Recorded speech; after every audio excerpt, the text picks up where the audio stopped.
আমি বর্তমান অন্তর্বর্তী সরকারের প্রধানকে বলবো, যদি আপনি নিরপেক্ষ গ্রহণযোগ্য নির্বাচন যদি ব্যর্থ হন, জনগণ আপনাকে ক্ষমা করবে না। আপনি বারবার বলেছেন ফেব্রুয়ারির প্রথম দিকে নির্বাচন হবে।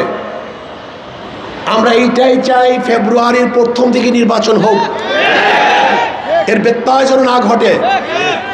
কোনো দলকে কেন্দ্র করে, কোনো ব্যক্তিকে কেন্দ্র করে নির্বাচন পিছানোর কোনো ষড়যন্ত্র বাংলাদেশের জনগণ গ্রহণ করবে না। আমরা দেখছি বর্তমান নির্বাচনকে পিছানোর ষড়যন্ত্র চলছে, বিভিন্ন রিপোর্টও আসছে।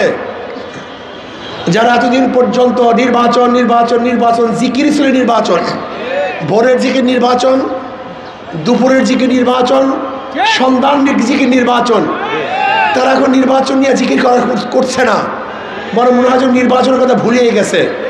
কারণটা কি? হঠাৎ করে নির্বাচনের জিকির বন্ধ কেন?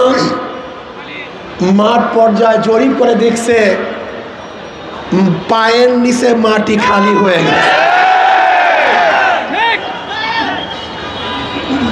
বাংলাদেশের জনগণ কোনো চাঁদাবাজকে আর ভোট দিবে না, কোনো সন্ত্রাসীকে বাংলাদেশের মানুষ ভোট দিতে চায় না।